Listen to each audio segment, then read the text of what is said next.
Sveiki. Dar vienas trumpas įrašas apie pyktį. Ši savaitė tokia pykčio savaitė gavosi. Tai va, kas vyksta su mumis, kai mes pykstame? Kas vyksta mūsų organizme? Na, nesvarbu, kad mes jau ten tokie pažengę, evoliucionavę, į kosmosus skraidom, su dirbtiniu intelektu bendraujam ir taip toliau. Ir mūsų smegenų požiūriu mes vis dar esam tie patys urviniai žmonės, kurie į bet kokį nemalonų įvykį turi tik du atsakymus. Arba bėgti, dingti, pasiplauti, arba kautis. Ir vat būtent ta kovos reakcija, kaukis, tai yra apie pyktį. Puiku, reikia kovoti, organizmas ruošiasi.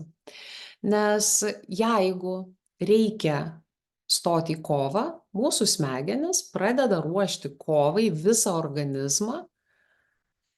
Ir kas jame vyksta? Visų pirma, adrenalino ir kortizolio hormonų lygis šauna tiesiog iki debesų. Tai streso hormonai. Ir šie hormonai, jie aktyvuojasi ir baimės atveju, ir pykčio atveju. Ką jie daro?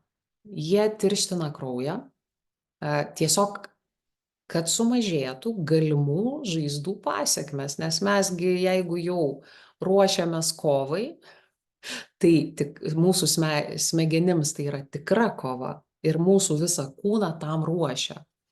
Įsitempia raumenis, širdis pradeda plakti gerokai stipriau, susispaudžia kumščiai, dar žandikaulis susikanda taip stipriai. Ir viskas tvarkoja, ne?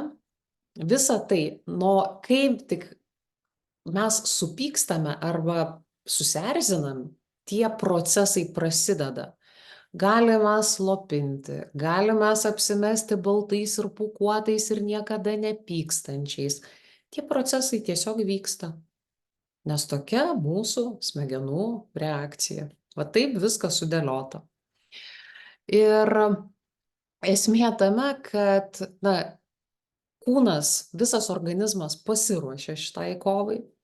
Ir net jeigu mes neslopinsim, greičiausiai mes nekipsim į atlapus, nes vis tiek mes jau gyvenam sociume, mes paragavę kultūros, mes jau žinom taisyklės, yra moralės normos ir taip toliau. Mes to jau nebedarom. Mes tiesiog save mokam sulaikyti. Bet būtent tas nerealizuotas potencialas anksčiau ar vėliau atsisuka prieš mus. Kas vyksta mūsų kūne pykčio metu? Jau sakiau, kraujospūdis padidėja.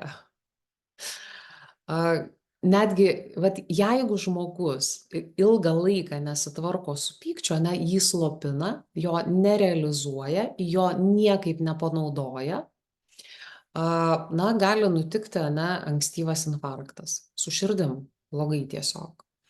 Gali prasidėti tulžies ir kepenų ligos. Gali vykti įvairiausi uždegimai organizme, kur fiziologinės priežasties nėra. Gali pakilti kūno temperatūra, bet dėl nuslopinto kažkokio nerealizuotos energijos. Nes procesai įsijungia ir tai nebuvo panaudota niekam. Padidėja traumų rizika, nes, kai žmogus piktas, kai yra daug pykčio, tai kartais ir dėmesio nebekoncentruoja, tai atsitrenki kažkur, tai užkliūni, tai numetė kažkokį daiktą, iš rankų iškrito, tai dar kažkas, tokie pasireiškimai. Arba netyčia stumteli, ar stipriau paspaudi kažką, žodžiu, tai toks, arba žmonės pasirenka kažkokius labai rizikingus užsiėmimus, kai negali realizuoti savo emocijų teikiamos energijos ir taip toliau. Gali prasidėti dantų ligos, pavyzdžiui, na, kodėl dantų ligos norisi, kai pyktis atsiranda, norisi pasikandžioti, bet negalima. Ir vat su mūsų kūnu vyksta tokie ne patys linksmiausi dalykai. Ne todėl, kad mes pykstam, o todėl, kad mes nieko su tuo nepadarom. Tai visų pirma, pakenkiam savo ir tada sėkmingai kenkiam kitiems, besitaiškydami savo tulžimi. Vat beje, tulžingi žmonės, žino tokius, kurie taip visada, tai jie turi daug pykčio tiesiog nuslopinto. Bet sako, kad niekada nepyksta. Tai va, tai pasirinkimas čia kaip kiekvieno asmeninis. Ir ką visų pirma daryti, tvarkoj, visa tai vyksta ir jau suprantu, pyktis gerai ir priežasčių pradedu ieškoti, tyrinėti, bet vis tiekgi nemoku su tuo nieko padaryti. Tai kadangi yra daug įvairiausių būdų ir daug metodų, bet pradėti nuo paprasčiausių. Tarkim, nieko daugiau nežinot, tai šitą tikrai žinot. Ką pradėti? Jeigu pyktis tik prasideda, tai yra susierzinimo stadijoje yra. Pykčio pradžia yra susierzinimas. Tuomet labai paprastas būdas savo smegenims išsiųsti signalą, kad melagingas iškvietimas. Nereikia nieko čia ruoštis kovai, tiesiog pradėti kvėpuoti. Yra toks kvėpavimo būdas, kvėpavimas kvadratu. Per 4 sekundės įkvepiam, 4 sekundėm sulaikom kvėpavimą, per 4 sekundės iškvepiam, vėl sulaikom, vėl įkvepiam, sulaikom ir taip važiuojam.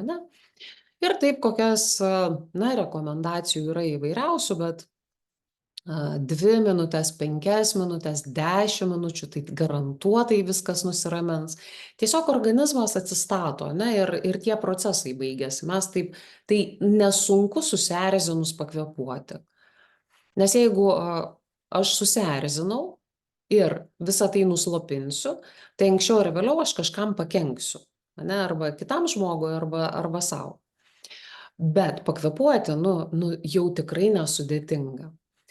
Bet kartais, ta susierzinimo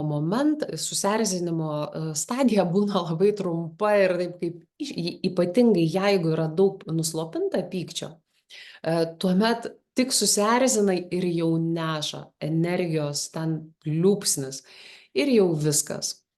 Ir tada tuo momentu, kai neša, jau dažniausiai nieko nebepadarysi.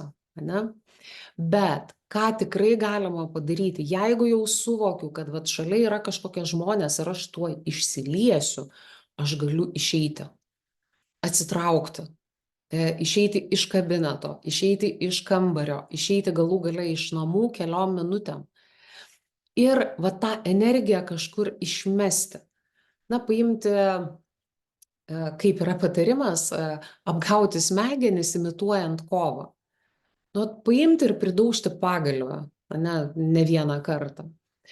Arba dar labai gerai padeda raumenų atpalaidavimo pratimai, kai tiesiog vieną po kito įtempinėjam raumenų grupės atskiras, ir atpalaiduojam. Įtempi ir atpalaiduojam. Kas susišviečia, yra eiliškumas, yra praktikos, bet tiesiog, kad ir kumščius labai padeda, kumščius suspaudai ir atleidai, suspaudai ir atleidai. Ir ta energija, kad jinai mums nekenktų, mes kažką su ją padarom. O jeigu jau staugiu, rėkiu ir fiksuoju, tai sustoti ir atsitraukti vėlgi galimybės yra. Bet visaip nutinka. Tai tokius paprastus dalykus pradėjus daryti, tikrai daug smagiau gyvenasi. Ir svarbiausia, tada jau kai nurimstam, nuimam tą garą, pasižiūrėti, sugrįžti prie klausimo, o kokia buvo mano pykčio priežastis. Ir kai matau priežastį, aš ją galiu pašalinti. Nes jeigu aš noriu mažiau pykti, rečiau pykti, man teks spręsti priežastis. O apie priežastis ankstesniam įraše kalbėjau. Tai va, tiek trumpai apie pyktį. Dar kartą noriu Jūs pakviesti į projektą Drąsa gyventi, kuriame apie 90 emocijų gausit išsamią medžiagą ir apie savivertę, ir klubo susitikimai, ir praktiniai patarimai, rekomendacijos, ir bendravimas, ir tikrai labai labai daug ir labai vertingų dalykų galite gauti tame projekte, jeigu tik norite išmokti tvarkyti su savo emocijom. O kai mes mokam tvarkyti su emocijomis, tai belieka tiesiog pradėti daryti tuos dalykus, kuriuos norisi daryti. Gražios Jums dienos ir iki kitų įrašų.